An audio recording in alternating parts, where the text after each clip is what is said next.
Seguimos con una invitada nacida en Argentina. Ella es una empresaria que es experta en temas de marketing 4.0, marca personal, creatividad y algo que todos buscamos, felicidad.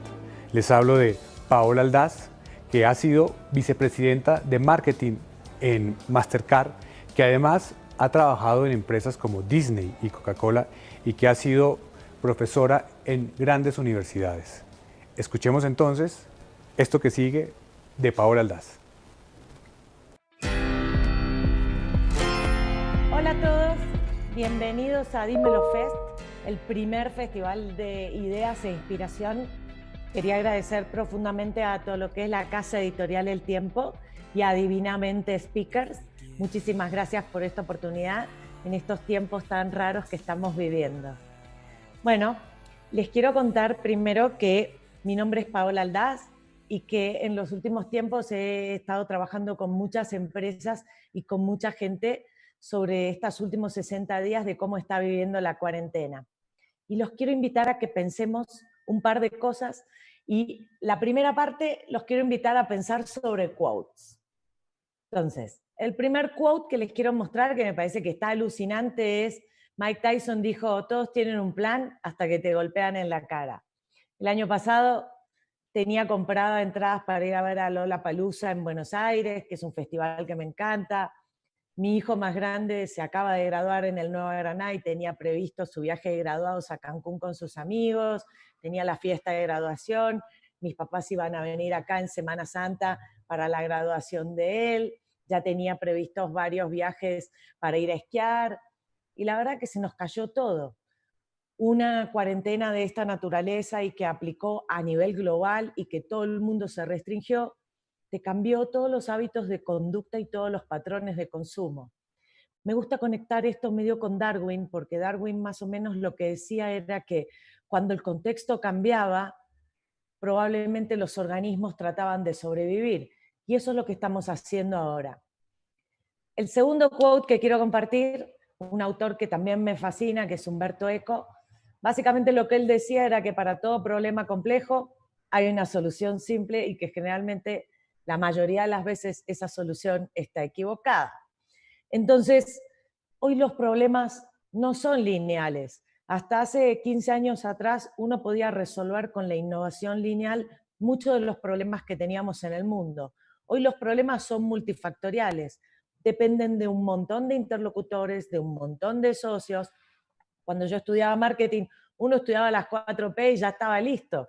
Pero hoy no se puede. Con las 4P no te alcanzan para dominar el mercado. Y hoy hay un montón de técnicas nuevas en donde hay que analizar el contexto, porque todo lo que es marketing contextual hoy te condiciona tu estrategia. El marketing hoy se tiene que ver desde los contextos. Las empresas, los contextos te determinan hoy la estrategia.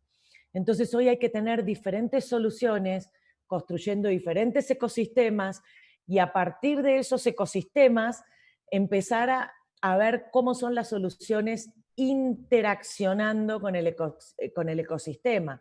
Y hay que iterar N cantidad de veces y te vas a equivocar miles de veces hasta que encuentres la solución correcta. Un poco lo que está pasando ahora. Los gobiernos te dicen, la cuarentena se extiende hasta tal fecha. Y en la fecha dicen, bueno, ahora se va a extender otra fecha más. Y probablemente el 7 de junio nos digan que se extienda porque no tenemos información de lo que va a pasar. Entonces, se están tomando las decisiones casi en vivo. Y hoy el status quo no es una solución. Hoy hay que tomar decisiones con la poca, mediana o mucha información que se tenga.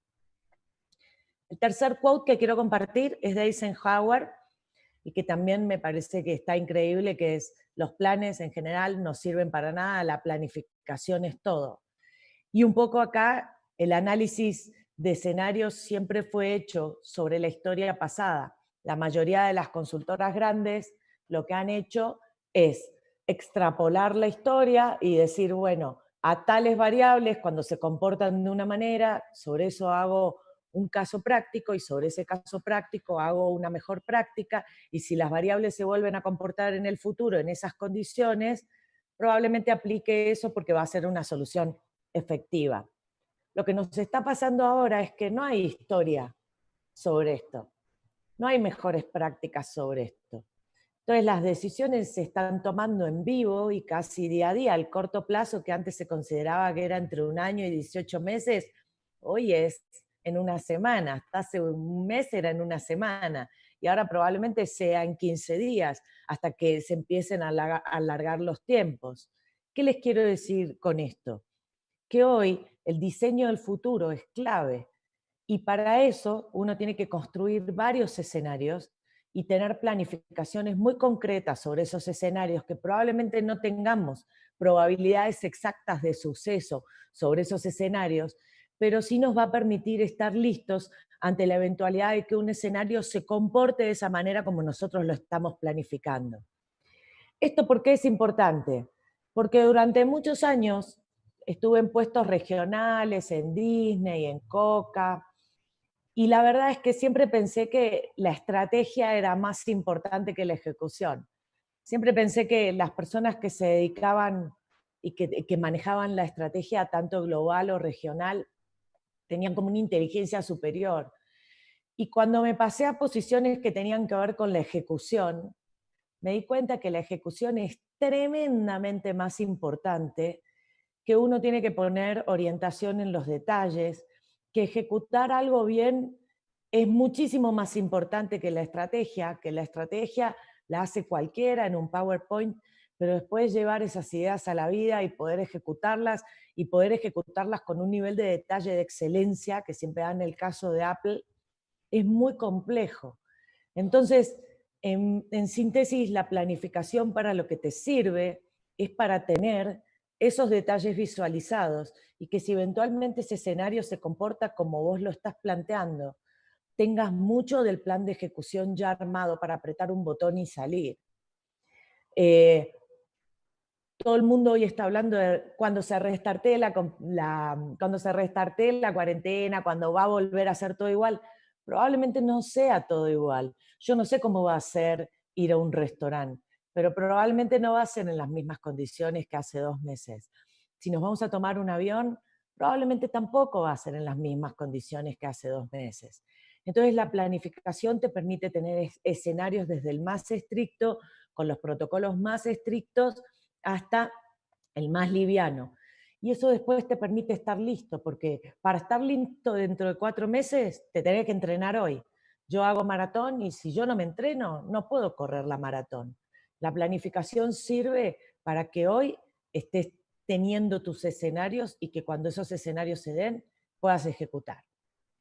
El cuarto quote de este autor que también me gusta mucho, que es Truman Capote, es: nunca llegamos a ser adultos, actuamos como adultos, ¿sí? Acuérdense que nosotros somos seres emocionales y como seres emocionales y seres experienciales, la experiencia es la que nos permite aprender.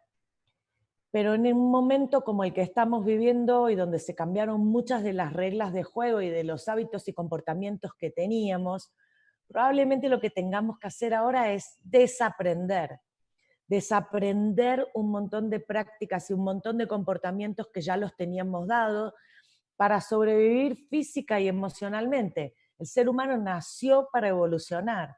En todos los momentos de la historia, por más terribles que fueran, nos permitió evolucionar. Esa evolución que un autor científico que me gusta mucho, que se llama Kuhn, se llama adaptación dinámica, que es que los contextos cambian aceleradamente y el ser humano vino preparado para adaptarse dinámicamente a eso. Entonces, el desafío que tenemos hoy de actuamos como adultos es qué cosas tenemos que desaprender para adaptarnos rápidamente a todo lo que es este nuevo entorno. Y me gusta siempre, las preguntas para mí son la base de encontrar la solución. Una buena pregunta siempre te lleva a encontrar más rápido y más eficiente una solución. Entonces la pregunta del millón es: ¿qué es lo que está pasando? La verdad que yo no tengo ni la menor idea, pero lo que sí sé es que hay 4 temas que sí quiero poner a reflexionar, que me parece que están cambiando y que está bueno que nosotros tengamos distintas visiones sobre estas situaciones. El primero es: la cultura no se cambia rápido. ¿Por qué? Porque la cultura es un conjunto de hábitos que se repiten con frecuencia y que eventualmente si la adopta un grupo social, se convierte en patrón de conducta, y si lo hace toda una sociedad, se llama cultura. Por eso los viejos dicen, uy, esto es cultural, no va a ser tan fácil cambiar. Sin embargo, todo lo que son hábitos sociales son muy contagiosos y son contagiosos rápidamente. En los últimos tiempos incorporamos muchísimos nuevos hábitos sociales, desde el confinamiento preventivo u obligatorio, dependiendo del país en donde estés viviendo, como nuevos comportamientos sociales nuevos, nos ponemos barbijo, eventualmente nos ponemos guantes, tomamos distancia social, si corremos o sacamos al perro, y de un día para el otro todo el mundo se contagió socialmente de estos hábitos.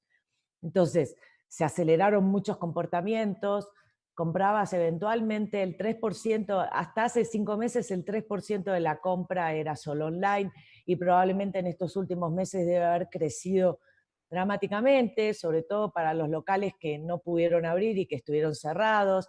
Estuve trabajando en Mastercard y todo lo que era contactless el año pasado tenía una penetración del 10% del total de transacciones, y probablemente ahora el contactless se haya acelerado y se haya incrementado su uso.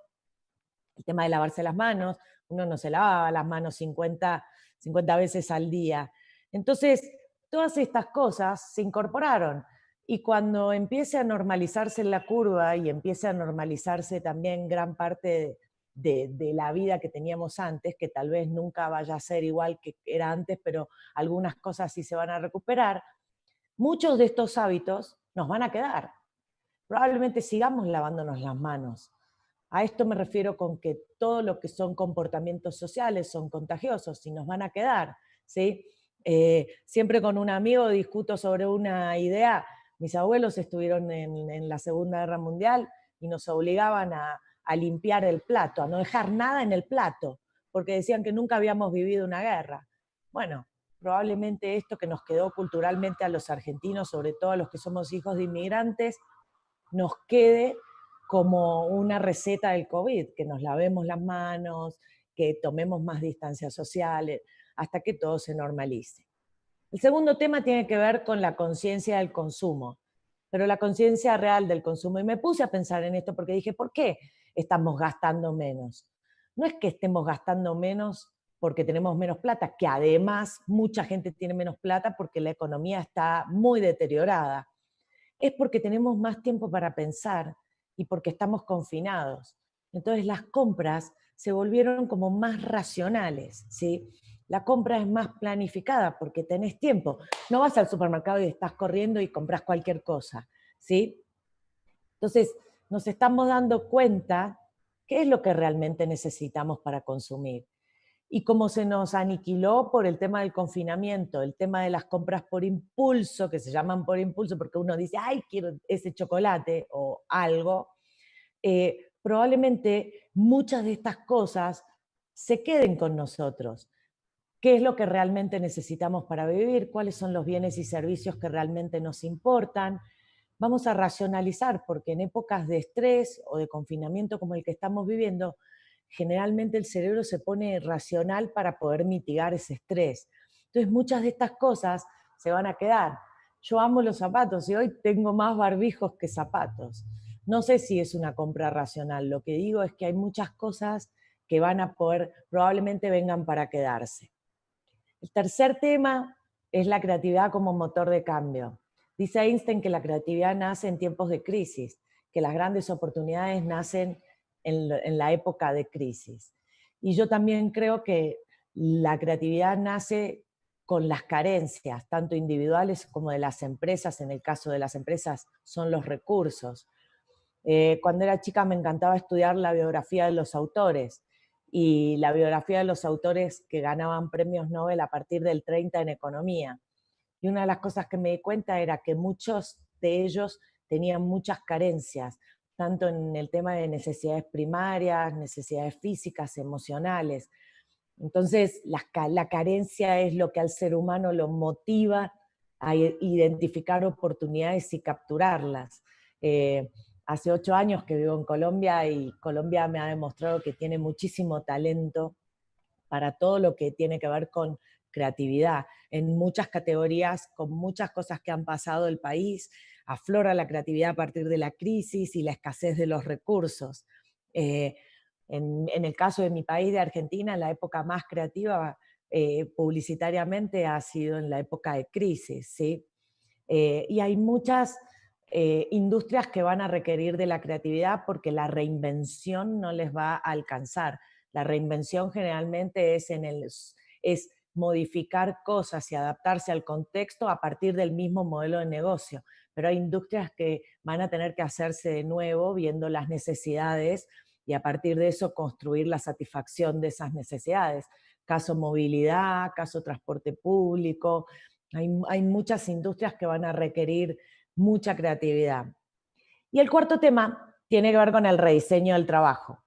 Entonces, el rediseño del trabajo, ya lo hemos visto, el COVID ha demostrado muchos de los procesos, la inutilidad de muchos procesos y muchos paradigmas que teníamos de que si no estabas sentado en la oficina y te veía tu jefe trabajando, no estabas trabajando. Entonces, hoy todo lo que es lo remoto, lo online, el trabajo, el teletrabajo y todo esto nos obliga a flexibilizar muchas cosas que creíamos que tenían que ser más estrictas. Inclusive hoy estás en tu casa, tenés que limpiar, estás con tus hijos, te salta la mascota. Entonces hay muchas cosas que se han flexibilizado o se han desformalizado de las empresas que también vinieron para quedarse. Y finalmente, una cosa importante es, nadie sabe lo que va a pasar, de hecho nadie pudo predecir esto, ¿sí? Podemos hacer 1000 escenarios, pero probablemente no tengamos efectivamente el poder de predecir el futuro. Sí tenemos el poder de diseñar el futuro, que para mí es muy distinto. Diseñar el futuro, porque diseñar el futuro depende de nosotros. La adaptación a los contextos depende de nosotros. Nos obliga a sobrevivir, nos obliga a encontrar las nuevas formas de ser optimistas y de ser felices. Y no olviden nunca que el ser humano nació para evolucionar y que el gran motor del cambio de la humanidad somos todos nosotros, individualmente. Así que bueno, muchas gracias. Muchas gracias a la Casa Editorial El Tiempo por este espacio. Muchas gracias a Divinamente Speakers. Y la verdad que lo he disfrutado mucho. Muchas gracias a todo el equipo que me acompañó, que es fabuloso.